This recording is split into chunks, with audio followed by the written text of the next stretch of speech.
Es viernes, ya comenzó el fin de semana, son las 10 de la noche y es la hora de opinar. Hoy, con Carlos Illades y José Luis Trueba, vamos a tener una charla muy interesante sobre los 500 años del encuentro de dos personajes fascinantes para la historia de México. Me refiero a Moctezuma y Hernán Cortés y la intervención también entre ellos de la Malinche. Vamos a hablar de este encuentro fundamental para la historia de México y quizás del mundo.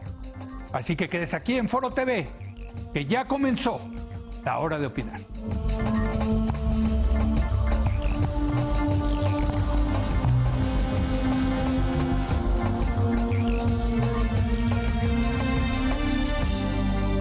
Muy buenas noches. Hace 500 años se dio el histórico encuentro entre Moctezuma y Hernán Cortés en Tenochtitlán.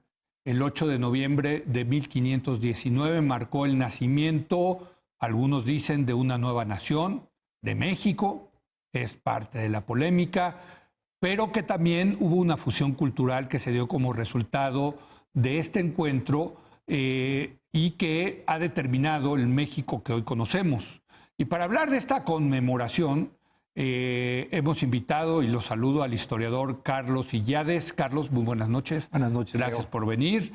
Y al escritor José Luis Trueba Lara. José Luis, gracias por venir. Hombre, gracias por invitar. No, bueno, y ambos pues, se han metido en este asunto, ¿no? Del encuentro de Moctezuma y Cortés, ¿no? Algunos días. Algunos días. Algunos días. A ver, cuéntanos, Carlos, ¿qué fue el encuentro de Moctezuma y Cortés? Bueno, el encuentro de Moctezuma y Cortés es un encuentro breve, sí, en el cual se nota fundamentalmente el desencuentro entre dos culturas y dos civilizaciones.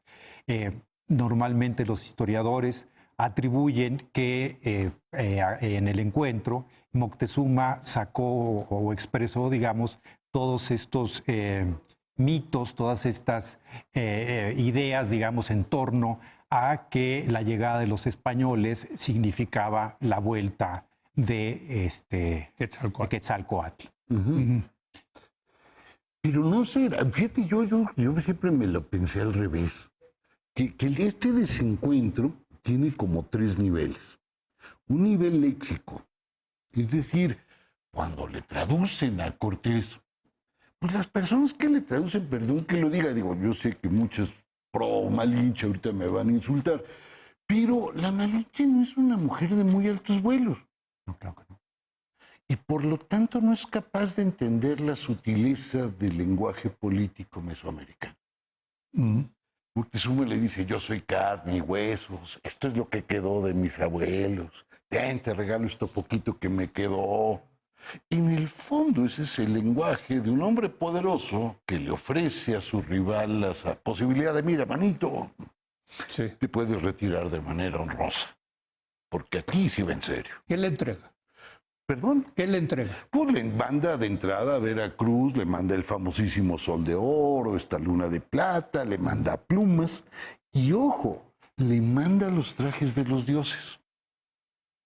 Y cuando llegan los españoles solo se quedan con los cachivachitos de oro y no se pone ninguno. Ese acto es crucial, porque queda claro que no son dioses. Les dan de comer. También les manda comida. Cuando comen, y es maíz, pues se refrenda esta idea de humanidad. Es decir, la idea de Moctezuma a mí me parece que es tantito posterior. Y tengo la impresión que surge con Bernardino de Sahagún y sus informantes. Esos informantes, creo yo que en todas las profecías y en todo esto, lo que están recreando es la lectura indígena del Apocalipsis. Es decir, como ya están cristianizados, ellos ven el Apocalipsis y te lo empiezan a contar. Es decir, así el monstruo que tiene la obsidiana en las de acá, se parece a los monstruos de 7 cabezas, las trompetas, hay toda una cosa ahí. Entonces yo creo que ese es un desencuentro muy duro. Pero me llama la atención, Carlos, José Luis, que estén hablando de un desencuentro. Aquí yo los invité a hablar del encuentro y ambos dicen, fue un desencuentro, Carlos. Sí. Pues un desencuentro que lleva a una guerra brutal. Es decir, tardan los conquistadores 2 años aproximadamente en tomar la Gran Tenochtitlan y tardan 200 años en conquistar el norte del país, después de 2 guerras chichimecas, y otros 200 años en conquistar el sureste del país. O sea, es un proceso que es larguísimo, un proceso en el cual pues, fueron ganando espacios a los territorios de los pueblos originarios. O sea, es una guerra muy larga. Sí, sí. Nos quedamos solo con el episodio, digamos. Sí, en eso estaría absolutamente de acuerdo. Incluso es una guerra que siempre es protagonizada por indígenas, en ambos bandos. El último indígena que pelea contra los mayas es Victoriano Huerta. Bueno, No, y era la presumidera, que era el general indígena. Pues bueno, ya después agarró mala fama. Sí. Pero en su momento tenía esta fama. En el norte también son los indígenas peleando contra los indígenas. La fundación de ciudades. Claro. Pero entonces, para ser tlaxcaltecas. más correcto, es el encuentro entre un conquistador, o sea, Cortés pues sí era un conquistador, ¿no? ¿O cómo lo caracterizaríamos? Sin duda era un conquistador.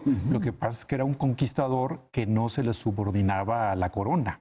Correcto. O sea, pero eso no es solo propio del carácter de Cortés, sino es parte de cómo funcionaba el medievo. Sí. Es decir, el medievo era una autoridad central bastante debilitada, la monárquica, y de otro lado las empresas, que es una empresa prácticamente casi privada, la de la conquista, en la cual... Pero sí financiada por la corona española.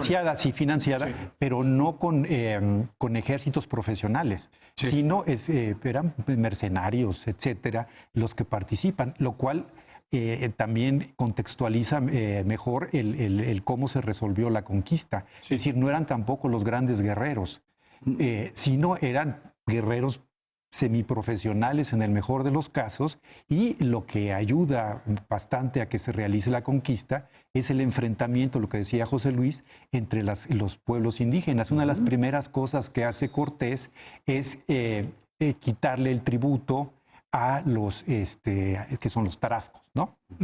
Entonces, pues en esa medida, pues se los va ganando después en Tlaxcala, porque pues estaban hartos del despotismo y de la Triple Alianza, que era un gran imperio, ¿no? Sí, pero a ver, yo, José Luis, a mí se me hace muy interesante el personaje de Cortés, como todos los conquistadores, ¿no?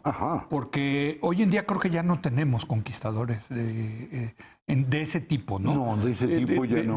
De cuates que levantaban lana, dinero, y se lanzaban al mar, ¿no? En unos barquitos, porque hay que ver los barquitos que tenían, no eran así grandes, donde los atacaba el escorbuto de manera impresionante. Y todo porque querían ser ricos. O sea, al final del día había algo de aventurero, ¿no? Había algo de una empresa, ¿no? De hacerse rico. Y bueno, me parecen fascinantes esos. Pero yo creo que además de esa riqueza, además de la lana y de todo esto, creo que en ellos hay como 3 cosas que son padres. La primera cosa es que en cierta forma algunos de ellos están viviendo un revival de la Reconquista española. Claro. Vamos, tú lees a Cortés las cartas de relación. La Reconquista con respecto a los moros. A los moros. Ellos tienen su propia... Aquí traen una suerte de nuevo episodio. En las cartas de relación, Cortés se refiere a los templos indígenas como mezquitas. Ah, qué interesante, mira. Pero Bernal también les dice mezquitas. Sí. Entonces, ellos vienen de este... O sea, mundo. infieles son infieles. Infieles son infieles. Ahora, si son infieles, tiene sus ventajas. Sí. Porque si es infiel, y aparte no se rinde, y aparte es caníbal, sodomita y feo, lo puedes esclavizar. Es decir, no puedes... O sea, estaba apoyado eso por la doctrina cristiana. Claro. Católica. Y la postura de Ginés de Sepúlveda. Exacto. Que es esa frente a las casas, ¿no? Exacto. Las casas, lo que reivindica en la polémica de Valladolid, 1551-52, es que tienen instituciones los indígenas, que no son salvajes, Claro. y por tanto que no se pueden esclavizar. Pero la postura, la de Ginés de Sepúlveda, es en el sentido de que como son bárbaros, se vale prácticamente esclavizarlos, ¿no? Pero tú decías entonces que aparte el conquistador, Entonces una un cosa ser con la mitad del épica, cuerpo lo que tú estás en la diciendo. Edad Media. El propio Bernal, cuando lo lees y habla, por ejemplo, de la Malinche, es una novela de caballerías. Sí. O sea, Hay algo épico. Sí, o sea, tienes la oportunidad de vivir una aventura que ahora ya nada más en el sillón, Sí. o sea, o en la cama, pues. O sea, ya no. Bueno, la siguiente conquista sería el espacio, digamos, pero bueno, eso es otro tema. No, pero esa no pinta tan bien, está muy lejos todo, te duermes mucho Pero es tiempo. que en y no ese te momento atacó también nadie. estaba lejos América, o sea, sí era, ¿no? Ahora, para ellos ya no era tan lejos porque venían de Cuba. Ah, bueno, sí, tiene Entonces razón. ya era... Y se sabía que había algo. no, claro, ya es el tercer viaje, el de Cortés. Ahora, aparte de todo lo que dice José Luis, está el asunto de que como no eran nobles, aspiraban a la nobleza. Entonces, la caballería se refuerza, pues es con lo que lucha Cortés a lo largo de su vida. Eran pueblo. Exacto. Y querían ser nobles. Por supuesto. O sea, es movilidad social. Vieja Ascendente. historia, ¿no? Claro, pero de a de veras y versión rápida. Ajá. Fast track a esta movilidad social. Porque tú tienes, cuando ganas, derechos sobre tierra y gente. Claro, sí. Y es una suerte como Rentas. de feudo. No, bueno, Digo, claro, tu feudo, sí. Sí. No, pues la encomienda... Es un feudo. Y que te deja una renta. Hombre. Donde ya puedes dedicarte a la música y al, ¿no? No Y que al- te dediques a y construir iglesias. o a o sea, construir sí. y a la grilla, Y a la grilla, claro. pero... Ahora, buscaban oro, pero encontraron muy poco oro. El oro se encuentra después, que es las grandes explotaciones de las minas. Y por otro lado, mucho más devastador que la guerra son las epidemias. Se calcula que había alrededor de 10 millones de indígenas en Mesoamérica y a lo largo del siglo XVI queda 1,5 millones de... Sí, Entonces, impresionante. impresionante. Ahora, déjenme regresar al desencuentro Cortés-Moctezuma. Cortés era un conquistador. Moctezuma era un rey. Un rey con todo lo que eso implica y con las sutilezas. Me gustó lo que tú decías, José Luis. Las sutilezas de la política mesoamericana. Claro. ¿No? A ver, démosle ahora el giro al tema de Moctezuma. No. Y vamos, Moctezuma, si lo ves, es el gran gobernante. Es el que va a lograr casi consolidar el imperio. Lo que voy a decir no se vale, pero El imperio solo- azteca. Sí, es el primero que tiene una noción como de Estado, Estratégica, digamos. Sí. de no hay que conquistar más, sino hay que consolidar. Las alianzas las debemos devolver. Ya no es solo un asunto que se firma sobre la sangre o sobre el cuerpo de una mujer, sino empieza a traerse a los hijos de los nobles para educarlos como aztecas. Hay todo un proyecto ahí de nación, interrumpido, por supuesto. Y lo de nación, yo sé que el término... Es muy occidental. Y aparte es medio cojón, pero Sí. para decirlo rápido, pues, o sea, ahí pido disculpas. Bueno, no solo esto, él opera una reforma religiosa, eso es re difícil. Opera esta reforma religiosa también le permite consolidar el poder de ciertas élites. Es decir, crea un Estado de veras. O sea, ¿estás hablando de un buen político, de un estadista, Carlos? Sí. Claro, y además sobre eso es el que se monta el proyecto de Cortés. A ver, tú decías la Triple Alianza, era la alianza. Era Texcoco, Tacuba y Tenochtitlan. Ok. Y la Triple Alianza, si no me equivoco, en 1427 es cuando derrotan a Azcapotzalco. Y entonces es el gran imperio mesoamericano. Ok. Y el eje, digamos, de la Triple Alianza era México-Tenochtitlan, que se separa es a los 12 años, si no me equivoco, y es cuando se constituye Tlatelolco. Y ahí es donde aparece la figura de Cuauhtémoc. O sea, Cuauhtémoc era el güey tlatoani, o el tlatoani de Tlatelolco, no de Tenochtitlan. No de Tenochtitlan. Moctezuma sí era el Moctezuma, claro. de Tenochtitlan, ¿no?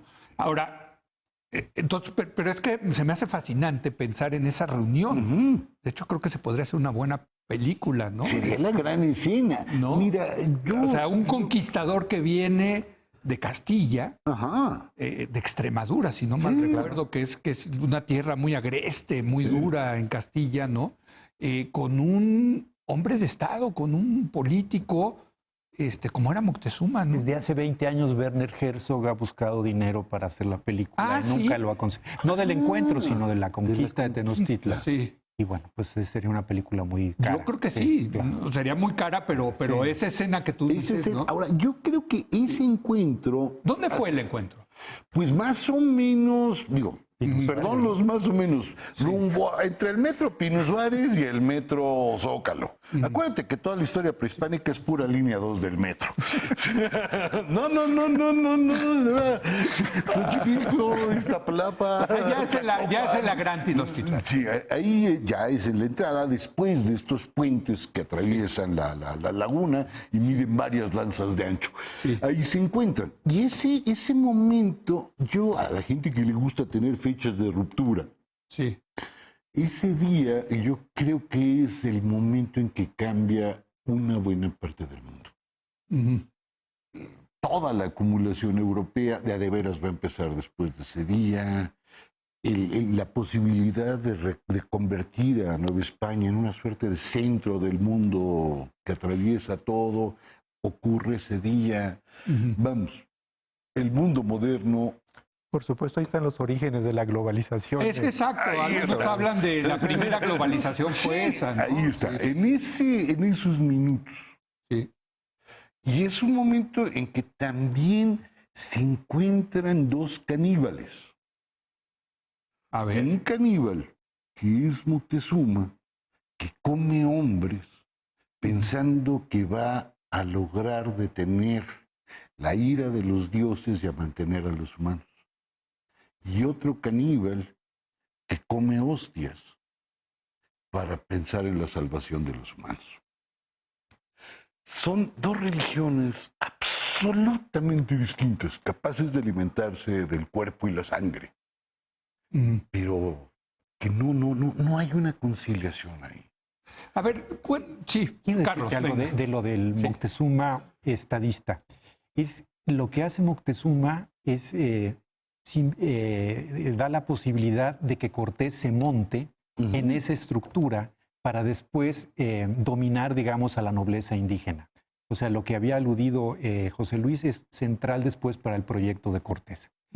Tiene la manera de subordinar a la nobleza indígena y después crear una estructura en la cual él se vea Pero favorecido. fíjate, porque creo que estaba pensando en Castilla, ¿no?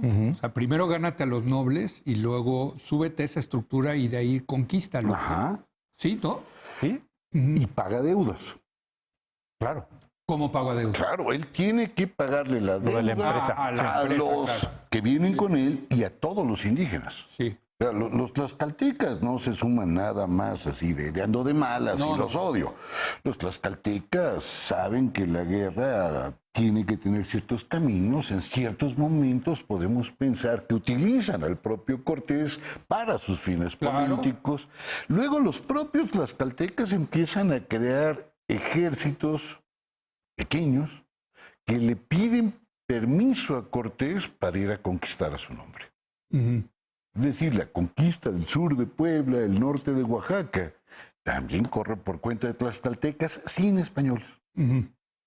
Pero con permiso de los... Con permiso. Ellos pactan. Y pactan a cambio de esto privilegios, Claro. exenciones de impuestos. Son aliados, ¿no? Sí. Vieja historia, ¿no? Y De la humanidad. entonces, él logra pagar deudas tanto a sus compañeros de armas, a los nobles tlaxcaltecas, y por supuesto a la nobleza azteca, ¿no? El caso de Isabel Moctezuma es notorísimo, ¿no? A ver, déjenme regreso otra vez al... A ver, regresemos. ¿Qué pasó en el desencuentro? A ver, hay una crónica. ¿Qué pasó en ese desencuentro? ¿Cuánto duró? ¿De qué hablaron? ¿Qué intercambiaron? Vámonos, digamos, a la José Luis, te lo carnita conoces bien ¿sí? los detalles. Híjole, man, y la verdad es que en ese sentido es bastante anticlimático. Es muy anticlimático. Se encuentran, a Cortés lo hacen esperar, Sí. porque piensa que el mundo mexica es un mundo teatral. El poder es un acto teatral, hay un gran performance todo el tiempo de cómo montar las ¿Suena cosas. tan familiar eso?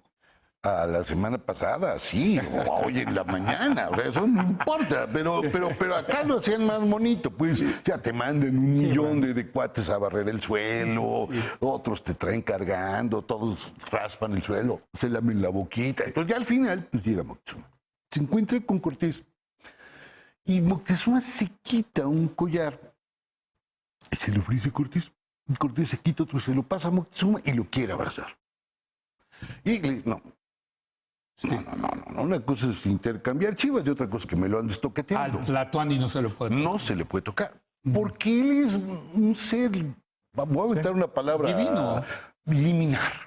Esa es una palabra. Esa es una palabra dominguera. A ver, ¿cómo? A ver, vas a ver, a Carlos le encantó lo de eliminar. Pues claro, porque no es precisamente divino, pero está por encima, digamos, de lo humano, ¿no? Ok. O sea, no es humano, pero tampoco es divino, Exacto, pero es como una un... especie de limbo. Como Sí. en la mitología griega que hay semidioses, dirías? ¿O No, más bien una especie de limbo, ¿no? de limbo? Sí, mira. Es un ser, esa es una palabra elegante, se la pueden aprender y se la Yo sueltan. no la a todo conocía, el la mundo. verdad. No, con esta te pagan reconozco mi ignorancia. Tú llegas a una universidad y le dices, yo sé la palabra eliminar, y te dan una licenciatura en contaduría o algo así. Digo, no creo que una muy buena, pero con eso te la ganas. Entonces, este encuentro es muy breve. Luego ya se van. Y en el camino, pues la verdad. Se van, que van caminando Van juntos. caminando, no, juntos no. No, en esta vida hay clases sociales. Sí. Va adelante Pues sí, Moctezuma. por supuesto. Y el Y otro atrás. le toca en la cola, en el carro 64. Sí. Y llegan al palacio, se reúnen, y ahí Moctezuma se vuelve a echar un discurso, que comentábamos al principio, el de yo solo soy carne y hueso, esto que ves es lo que queda de mis abuelos. La verdad es que nosotros somos pobres y no queremos la guerra. Claro, afuera ya vio Cortés a no sé cuántos miles de guerreros armados hasta los dientes, todos pintarrajeados. Sí, y sí se veían fieros, pues, no. Entonces, y Cortés, pues medio le dice algunas cosas y los manda a la casa de su papá. Vamos, al Monte de Piedad, pues. O sea, eso te habla de la mala fortuna de Cortés. Se acaba metido donde hoy es el Monte de Piedad. Entonces, y los pasea un poco por su palacio. Moctezuma los lleva a ver a sus enanos, a sus jorobados, a sus jaguares, a su jardín, donde no hay ningún árbol ni ninguna planta que dé frutos, solo que huelan. Es decir, les da una pantallada así de pásale a tu pobre casa. Y estos pues quedan pasmados. Llegan, Cortés lo mandan allá al palacio de Axayácatl, están todos apantallados, se dan cuenta que pues no hay modo de derrotarlos. Y deciden empezar a hacer hoyos a las paredes. Esto es real. ¿Para qué? Pues para ver si hay tesoros. Ah, O sea, ya eso empezaron a buscar. ya Ahí lo del cargó el conquistador. payaso. El conquistador ahí ya entró, ¿no? Pero es un conquistador acorralado todo el tiempo. O sea, nosotros pensamos que llega asustado. Cortés y Moctezuma se echa para atrás. No, ¿para qué? O sea, a ver, A escupitajos los matan, pues. a ver, un déjame, tengo que hacer loco. una breve pausa y regresamos. Está buena esta conversión con Carlos Illades y José Luis Trueba sobre la conmemoración del 500 años del desencuentro. Sí, por favor. Del desencuentro de Moctezuma y Cortés. Regresamos en un momento más.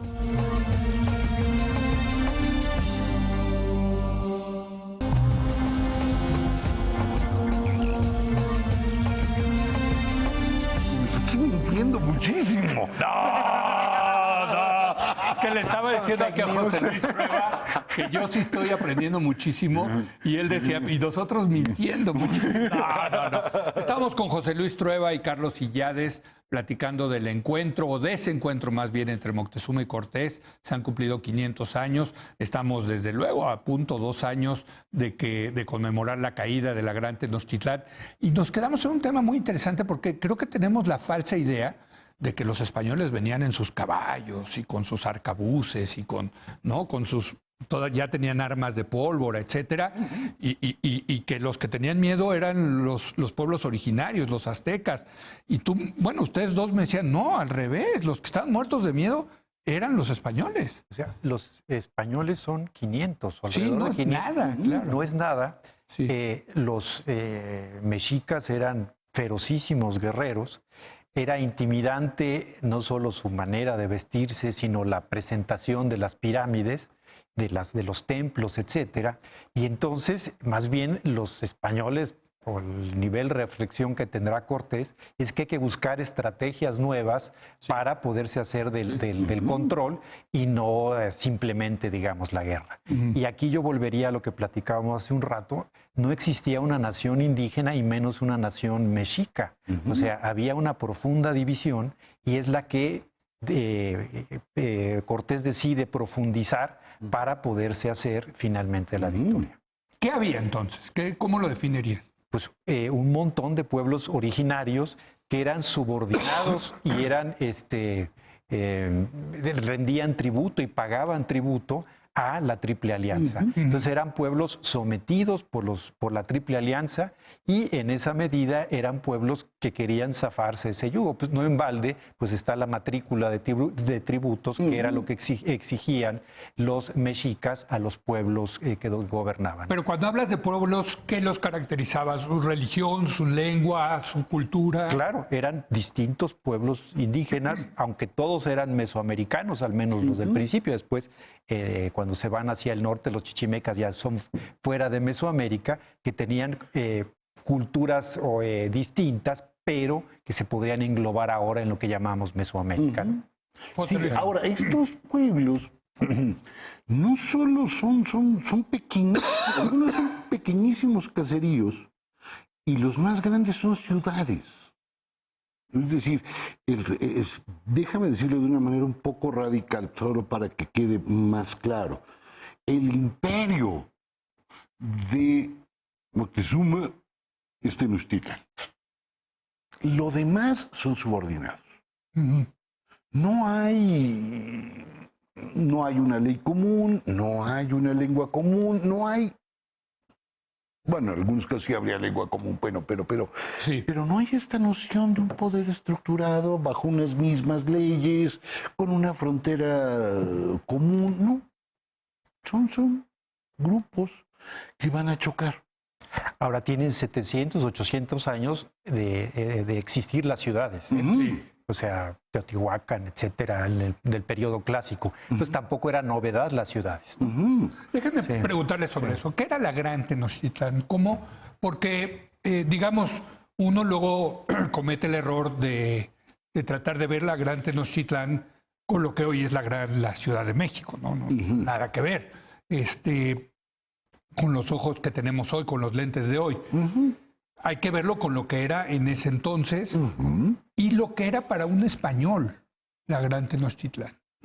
A ver, ¿qué era la Gran Tenochtitlán? La Gran Tenochtitlán nosotros la vemos como un mito. Es decir, islote, águila, tunas. Las calzadas. No, y llega un lugar muy antes, chiquito, muy feo, y llegan estos pobres hombres y construyen ahí un imperio. Fin, esa es la visión normal. Pero parte del mito es que era esta gran ciudad con calzadas, o no sé si era real o no. No, el mito yo creo que es una creación posterior a la fundación de la ciudad. Se escoge la ciudad para construir sobre una isla, justo en el momento en que ellos están viviendo. Es el momento en que la guerra es un asunto cotidiano. Desde el epiclásico, como dicen los que saben, hasta que llegan las palabrejas domingueras de José Luis. Si te aprendes el epiclásico, te dan maestría. Te dan el de administrador junto con el de contador público titulado. El epiclásico es un periodo de gran descomposición y grandes conflictos aquí en Mesoamérica. La guerra es común. Entonces, cuando los aztecas escogen una isla, no es casual, es defendible. Ok. Es decir, ellos son guerreros. Tiene valor estratégico. Sí. Epiclásico es Xochicalco. Okay. Exacto. Okay. Entonces, en esa isla empiezan a construir una ciudad que tiene problemas parecidos a la nuestra. Por ejemplo, agua. Se les inunda. Luego les falta. O sea, la misma cosa, o de más o de menos. Al principio, pues hay allí unos manantiales pinchurrientos, pero no dan para el crecimiento demográfico. Sí. Entonces, hay canoas que van de Tenochtitlan a Chapultepec con tinacos de barro, pues, y están trayendo agua. Luego hacen su acueducto, luego hacen un acueducto fallido. O sea, las obras públicas no siempre salen bien. Al ladito de Palacio Nacional, o sea, no sí. vale, claro, ahí era el sitio. Ahí estaba. Sí. Y luego hacen uno de Coyoacán, y pues falló. Falla la obra y aquello se inunda toda la ciudad y hasta el rey se muere, pues. El Tlatoani felpa. Es decir, es una ciudad que tampoco es autosuficiente. Por más chinampas que le queramos poner, hay un chorro de gente adentro y tienen la costumbre de comer. Hay que traer comida de fuera. Y ahí va la guerra. Ahí va la guerra. Pero no solo eso, para mantener esta ciudad necesitas una cantidad bruta de obra pública. O sea, desde construir templos, mantener calzadas, crear puentes. Vamos, Y se necesitan esclavos para eso. Pues por lo menos alguien que chambee de grapas. Pues sí, llamado esclavo. No, porque son tributarios. Eran tributarios. Entonces ellos vienen un rato, chambean y luego ya se regresan. O sea, no eran esclavos de... No. Esa es una distinción importante. El tributo es hacia pueblos. Sí. La esclavitud, digamos, es individual. Individual. Sí. O sea, el tributo era, yo voy, te construyo la pirámide, ahí porque firmamos el pacto de paz. Firmamos. No, bueno, No te quedó más remedio Le que sacamos firmar. el corazón Exacto, a unos exacto. cuantos. Exacto. Sí. Así Sí. es. Pero es sobre pueblos, sí. Ahora, en 1519, cuando se da el encuentro Moctezuma con Cortés, ¿se tiene una idea de cuánta gente vivía en la Gran Tenochtitlán? Híjole, ¿No? yo he visto cifras desde el delirio hasta miserables. Hay una cifra que circulaba mucho en los años 60, 70, perdón que diga algo tan viejo, pero calculaban en cerca de 1 millón. Todo el área. Toda el área. Mucho O sea, más grande que toda el cualquier área. ciudad española. Es que eso iba, porque ¿qué conocía Cortés? Pues conocía las ciudades de Extremadura, ¿no? Sevilla. Trujillo, Sevilla en más Andalucía, grande que no sé si conozco. conocía Segovia en Castilla. Si Pero, pues, considera- eran ciudades chiquitas comparadas, ¿no? Si consideras todo eso, Londres en el siglo XIX tenía esa población. Fíjate. Entonces, sí, digamos, entrar a una ciudad así, si dices, caray, esto No, sí. yo nunca lo había visto, ¿no? O sea, una cosa así no la había visto Cortés, ¿no? Incluso O sea, porque él había visto grupos indígenas en Cuba, pero que eran tribus, ¿no? O como lo las que queda llamaríamos, de ¿no? los indígenas. Exacto, ¿no? O cómo lo dirías, Carlos. Sí, y además pues los diezmaron entre toda la... Sí. En el Caribe fue lo atroz, hicieron. sí. Pero no tenían una cosa como la Gran Tenochtitlán. eso- no eran Sí. estos asentamientos, Sí. sí, eran mucho más atrasados, digamos.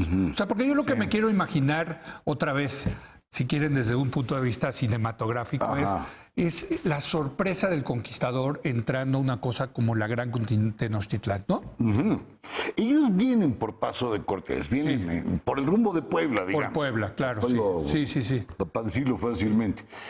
Imagínate que pasas todos los cerrotes Los volcanes. y ves un lago totototototote. Sí. Esta era una ciudad acuática. Sí, correcto. Y en una de las esquinas Ujú. ves una ciudad flotando. Sí, Eso ha de haber sido impresionante. sí. Llegas a la ciudad, llegas a la zona sagrada de la ciudad, de lo que Sí. lo histórico, vamos, para decirlo en términos exactos, y volteas a ver todos los templos, imagínate todas las escaleras embarradas de sangre, Ujú, las moscas, ujú. los zompantlis, con algunas cabezas de caballo. Ujú. Y además ya vienen advertidos los españoles o los castellanos que detrás de los volcanes están estos hombres. O sea, nomás pasen los volcanes Y ya iban. y ahí. Bueno, y me quiero imaginar la grandeza de Tenochtitlán, pero también, caray, aquí matan, ¿no? No, hombre. Y sacrifican, y yo no quiero terminar. Pero ¿cómo dices que había cabezas de caballo? Sí, Pero había caballos mesoamericanos. No, había caballos de españoles a los que les mochan la cabeza. Ah, ok, o sea, sí les... Y las cuelgan también. Sí. Digo, pues una cosa tan simpática, nunca vista, yo también lo hubiera colgado. Bueno, no. Sí, Hoy sí, no, sí. porque me matan, pero, Sí. pero en aquella época sin ningún problema, hay cabezas. O sea, era una picota de todo tipo de seres humanos, animales, etcétera. Yo creo, aquí ¿Sí? lo que voy a decir es raro, Sí. pero a ver qué me dice Carlos. Yo siempre he pensado que una parte del sacrificio y del zompantli, además de la cosa divina, es un mensaje político. Sí, claro. Es decir, Sí. aquí sí nos llevamos pesado, pues. Sí. Aquí sí Sí, es un mensaje de poder. sí matamos. Sí. Claro. Y bueno, era por ejemplo el final del juego de pelota, ¿no? El juego de pelota, el que perdía el juego, pues era sacrificado. Ahora, el sacrificio no era deshonroso, o sea, en realidad era alimentar a los dioses, ¿no? Sí. Entonces, en esa medida tampoco era propiamente considerada una derrota, sino era pues, hasta de cierto grado un honor, ¿no? Pero esta es en la cultura mexica, claro. ¿no? Sí, Llegan los obviamente españoles, el llegan los sacrificado, castellanos, sí, y qué sí. bueno que haces la distinción porque son más bien castellanos, de una región de España, y se dan cuenta de esto y bueno, pues sí los consideran barbáricos, yo supongo, ¿no? Claro. Aunque ellos también tenían sus por barbaridades, ¿no? supuesto. Desde luego. Ahora, las cruzadas pues no habían sido un juego de niños. No, para nada, sí, Sí, claro. pero esa idea de que lo bárbaro es lo no nuestro, ¿no? Exacto, Sí, exacto. Pero sí los ven como infieles, es que eso es lo que está interesante. Infieles son. Porque tú decías, también veían infieles a los musulmanes, y la verdad es que los musulmanes eran unas sociedades de una sofisticación magnífica, mucha más sofisticación que las castellanas. Claro, pero también acá somos muy sofisticados. Claro, perdón que lo mucho diga. más. Sí, sí, sí. No. Los mesoamericanos, Hay dices. una etiqueta brutal. Vamos, la etiqueta es una manera de entender la O sofisticación. sea, son infieles y bárbaros. Sí, Y te colonizan por lo bárbaro. Es decir, lo bárbaro porque no tienes instituciones y estás en un estado de naturaleza. Entonces se da todo ese debate sobre el carácter justo del si De la son guerra. naturales o no los indígenas. Bueno, Pero no. de hecho se les llama naturales, ¿no? sí. Sí. Pero, entonces, pero lo que están ustedes diciendo es que, Claro que no. Para nada. Esta era una sociedad de una sofisticación impresionante, ¿no? Impresionante. Sí. Y de una jerarquía, de una organización también brutal. Brutal. Ahora, lo que dice este Jared Diamond, Ajá. libro de Gérmenes, Acero. acero y armas, es que esos fueron los tres, digamos, elementos que acabaron por explicar por qué Europa es la que conquista América y no América conquista Europa, ¿no? ¿Ustedes qué opinan al respecto? Híjole, yo te diría que el acero no es tanto. Llegan con poquitas cosas de acero. Incluso tú ves las dibujos, el lienzo de Tlaxcala, el manuscrito de Fray Diego Durán, y los españoles empiezan a adoptar el armamento indígena. ¿Ah, sí? Sí, o sea, ya no traen zapatos españoles, ya traen guaraches. Sí. Los que no tenían, porque tú estás pagando tu armamento. Claro, no claro, tienes tú- coraza, pues ya traes una coraza de algodón tipo indígena. Traes rodela indígena, traes arco indígena. Es decir, esta gran cantidad de cañones, gran cantidad de falconeros. No llegó en un principio. No era tanto. Sí. Los gérmenes sí. Es que Los gérmenes sí, ¿no? Y la navegación, o sea, Sí. los pueblos mesoamericanos llegaron al Caribe, Sí, nada más. pero no tenían la posibilidad de llegar a Europa con Sí. las embarcaciones que tenían, ¿no? Sí, bueno, y ahí entran los musulmanes, por cierto, que fueron fundamentales en el tema de matemáticas para la navegación, ¿no?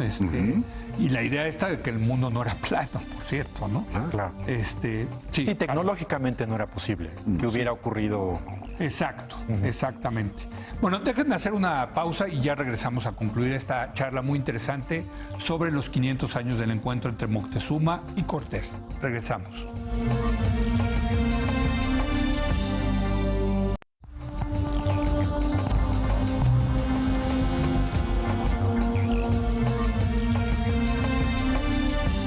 Oiga, qué buena charla estamos teniendo aquí con José Luis Trueba y con Carlos Illades sobre este desencuentro entre Moctezuma y Cortés. Y bueno, pues nos queda ya nada más un segmento y quiero preguntarles, ¿y luego qué pasó? Ahora sí que, ¿y luego?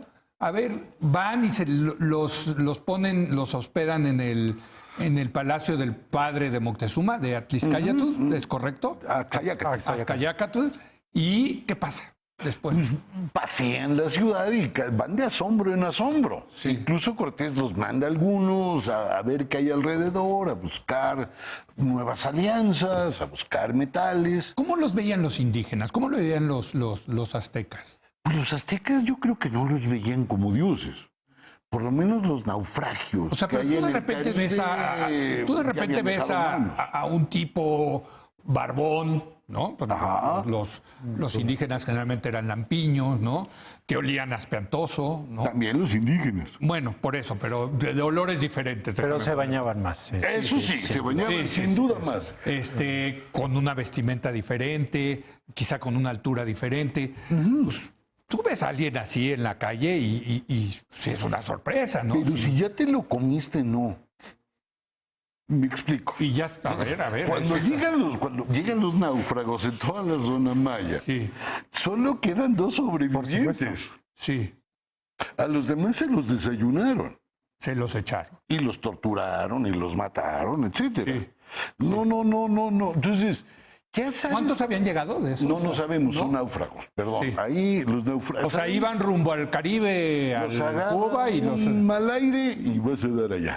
Y te agarran, incluso sabemos lo ¿Pero que en dónde les los hacían. agarran? ¿En Maya? ¿Los mayas? son- Entonces a muchos les sacan las uñas con obsidiana, a otros les hacen Sí. fogatas en la panza, a otros, vamos, es una cosa terrible. Sí. Y se corre la voz de que ahí Por vienen... supuesto, la voz corre rapidísimo. Si tú revisas, donde ellos llegan es el final de un corredor comercial, por llamarlo así, una ruta comercial que baja a Tabasco, y luego va para Puebla y ya llega para acá. Digo, dicho sin escalas, pues, ¿no? O sea, se sabía de los españoles. Claro. Pero yo quiero pensar que un habitante de la Gran Tenochtitlán tampoco sabía, ¿no? Que... Ahora, hay que recordar que es el Sí. tercer viaje. Sí. Bueno, este es el tercer viaje, sí. O sea, Cuando se ya dan- estaba Francisco Hernández de Córdoba y después Juan de Grijalva. Y en alguno hay un asentamiento, ¿no? Sí. Que son los que después aparecen. O sea, ya en este tercer viaje ya estaban conocidos. los por supuesto, españoles. ya Es lo que- sabían los unos de los otros. Exacto. Eh. Y entonces empiezan a caminar y ¿qué pasa? Están más sorprendidos ellos que nosotros. Digámoslo así, perdón que lo diga en algo que yo no soy, pero lo digo en este sentido. Y a Cortés se le empieza a complicar todo.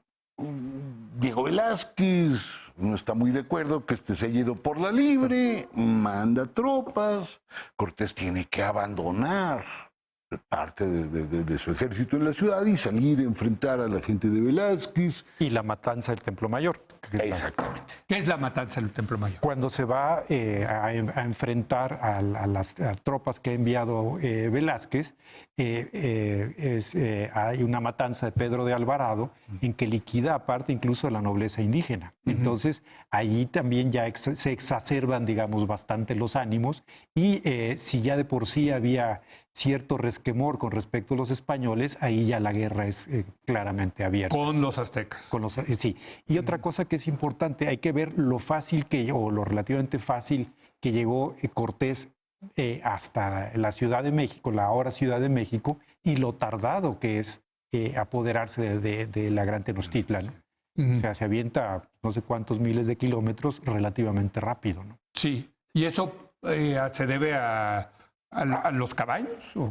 No, y al que se van aliando con él. Claro, o sea, es un camino franco, digamos, o relativamente Exacto, franco. con los otros pueblos originarios. Los enemigos de Al final, la alianza que hizo Cortés con los pueblos enemigos, digamos, de los aztecas, ¿cuántos fueron? Híjole, esa es la pregunta de los 64,000, mira. literalmente. Sí. Cortés, una de las fuentes, está muy preocupado en todas las cartas de relación por presentarse como el gran triunfador. Ujú. Pues a la Malinche nunca la menciona mucho, no menciona a nadie.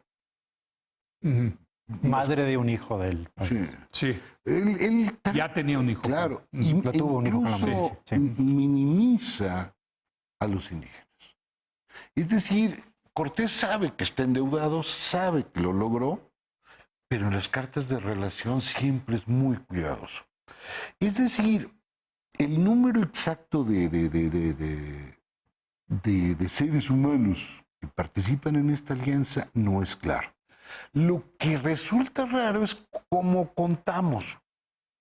Porque tú cuentas de uno por uno, 1, 2, 3. Sí.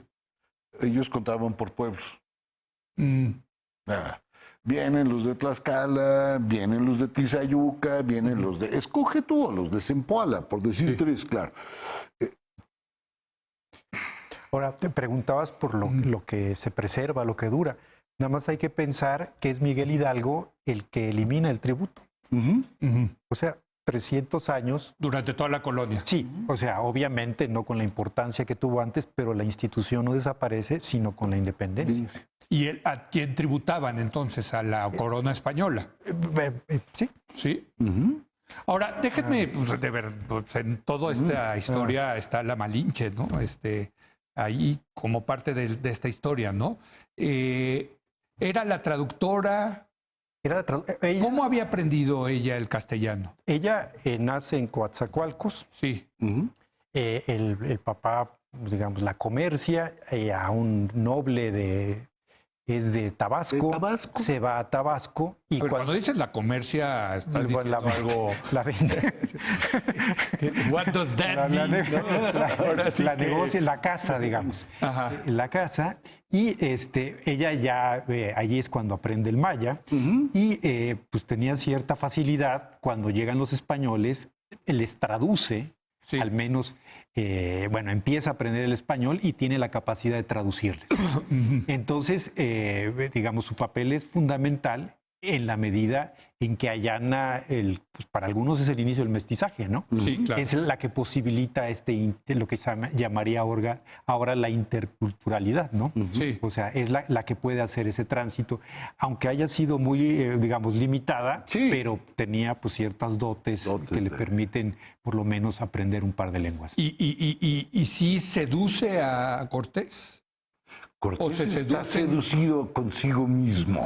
Ah, caray. Yo creo que sí. Bueno, claro, ¿no? O sea, Ahora lo que estás diciendo es que tenía un narcisismo enorme, Cortés. Yo creo que sí. No, pues claro, seguramente. Pues es conquistador, imagínate. Y autor de bestseller. Las cartas de relación era el libro más leído. Y después la abandona y ella se acaba casando con alguien de su Pero tropa. tiene un hijo, ¿no? Sí, claro. Con Cortés, ¿no?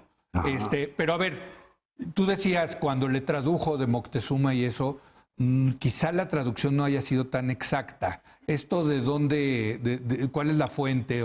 Mira, es que en las lenguas indígenas hay dos niveles en la misma lengua. Sí. Esto lo sabemos por los sacerdotes, sobre todo en la zona de Oaxaca. Cuando los sacerdotes, por ejemplo, aprendían a hablar zapoteco y ahí iban a predicar, los zapotecos no les creían. Dicen los sacerdotes que venían de Europa. Sí, los evangelizadores. Porque ellos hablaban zapoteco común, déjame llamarlo así. Sí. Y no hablaban, para usar la palabra zapoteca y otra de presumir, con esa te toca de financiero. Libana. Uy, no, bueno. Esta libana Iban tres. es el zapoteco que habla la nobleza para los asuntos de las divinidades y del poder. Donde las cosas se dicen igual, pero significa distinto. Es que es como una especie de latín culto y latín vulgar. Más así, o menos. Más o menos. O más retorcido, es pásale a tu pobre casa si yo te lo digo o si te lo dice una encopetada de las lomas. Ok. La pobre casa, Sí. la frase es igual. Sí, te entiendo. Pero el contexto y lo que quiere decir es absolutamente diferente. Los tonos. Los tonos, hay como un subtexto. Hoy ando muy mal con el idioma, debo de ser, sí, debe de haber algo, es un idioma mucho más retorcidito. Y eso no lo sabía traducir La Malinche. ¿no? O quién sabe, ¿no? Yo diría, quién sabe. Pues es que si no te traducen bien, quién sabe en qué termina esa reunión, ¿no? Si no se saben los idiomas, ¿no? Yo creo que no traduce bien por una sola razón. Cortés sigue adelante después del primer aviso. Si la Malinche hubiera sido una traductora cultural, no de palabras, hubiera dicho, mira, manito, mejor vámonos. Estos que están allá no se andan con medias tintas. Esto que te mandaron es una salida honrosa. Vámonos, no. Ahora, aunque se hubieran entendido, no creo que habría cambiado gran cosa. Exacto. No. Pues déjenme, me quedan 3 minutos y les quiero preguntar, porque esto ha causado mucha controversia, este desencuentro, y desde luego conforme se acerque el 2021 y los 500 años de la caída de la Gran Tenochtitlán, va a seguir habiendo mucha controversia sobre esta historia, ¿no? Incluso el propio presidente López Obrador lo ha tratado de usar. En su libro habla de que la corrupción llegó con Hernán Cortés, ¿no? Entonces, ¿Cómo traer, a ver, Carlos, José Luis, cómo traer este episodio histórico a la actualidad? Bueno, a mí me parece que se va a usar políticamente, no me parece que sea la mejor manera, yo creo que habría que indagar y explorar nuevas fuentes más que hacer eso. En el caso particular... Pero los políticos siempre usan a la historia para justificar lo que quieren. En todo el mundo y en todos los pueblos. Y entonces ahí está el planteamiento del que hablábamos hace rato, en el sentido de que la nación mexicana existía desde siempre, es una esencia, ¿no? Y no es cierto. Pues no es cierto, y si fuera una esencia, ni siquiera englobaría a todos los actuales mexicanos, porque están los tlaxcaltecas, etcétera, que eran enemigos de los mexicas. Pero es una idea muy priista, ¿no? Yo te diría, o desde antes de... Es decimonónica, ¿Es decimonónica? Ok. Sí, es decimonónica. Sí, que la haya retomado el PRI seguro. Del siglo XIX, ¿no? Sí, esta idea de proyectar la mexicanidad al... Bueno, incluso, según sabemos por David Brading, pues quienes inventan el nacionalismo mexicano son los criollos, ¿no? Sí. Y se buscan ancestros pues, indígenas. A ver, ¿cómo lo van a usar políticamente? Pero a ver, ustedes los historiadores tienen que ser... Lo están usando. Ya lo están usando. No. Sí, bueno, esta idea de que Hernán Cortés trajo la corrupción desde Europa, pues... Perdón, pero es... No, y el fraude, no solo la corrupción. Y el fraude, sí. O sea, es una simpleza.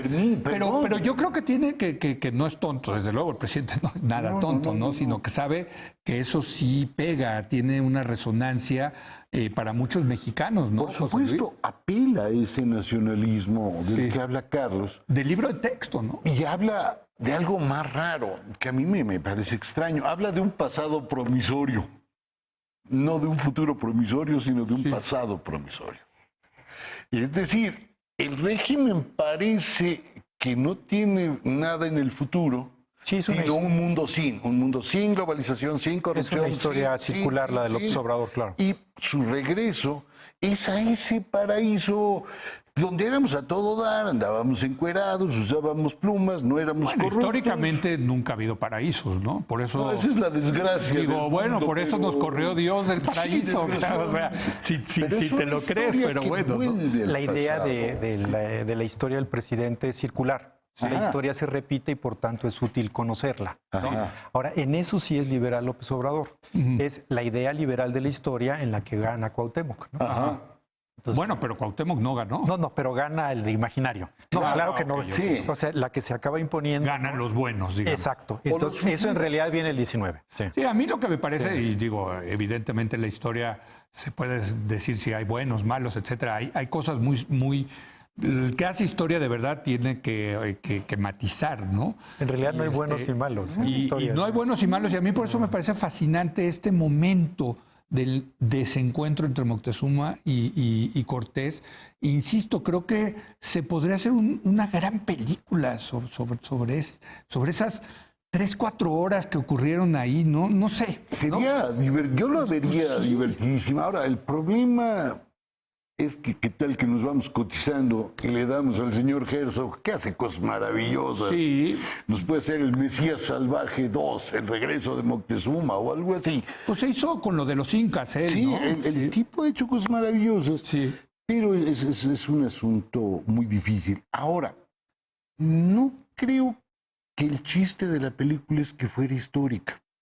No, estoy de acuerdo. A mí lo que me gusta del cine, y como Herzog lo dice, Herzog dice que el cine es la literatura de los analfabetos. Yo, como soy analfabeta, a mí me gustan las películas donde hay cosas que pasan. ¿Qué vas a hacer analfabeto si nos enseñaste 3 palabrotas el día de hoy? Hoy en la mañana venía ahí en el taxi. Ahora, el problema es que ya se murió Klaus Kinski. Ya se murió Klaus Kinski. Un buen como Aguirre y la ira de Dios. Cortés, así es. Aguirre, la ira de Dios, qué buena película, así es. Bueno, oigan, ya se nos acabó el tiempo. Les agradezco mucho, de verdad, José Luis, Carlos. Mantengamos el contacto y desde luego sigamos contando esta historia que como todo tiene matices muy interesantes y sobre todo en el caso de la conquista de la Gran Tenochtitlán, personajes fantásticos, fabulosos, ¿no? O sea, eso siempre la historia de México tiene esos personajes impresionantes, ¿no? Y es lo bonito cuando se vuelve literatura. Exacto, que es lo Esa que tú parte haces. es la que a mí me Que lea, están las novelas de José Luis al respecto, ¿no? Y los libros Y seriosísimos. los de libros Carlos. seriosísimos Pero de Carlos. siglo XIX y XX. más. Ah, sí. Gracias, Carlos. No, gracias. Gracias, José Luis. ¿Qué a ti? Gracias a usted por habernos acompañado. Yo lo espero el lunes en punto de las 10 de la noche, cuando otra vez sea la hora de opinar. Aquí nos vemos.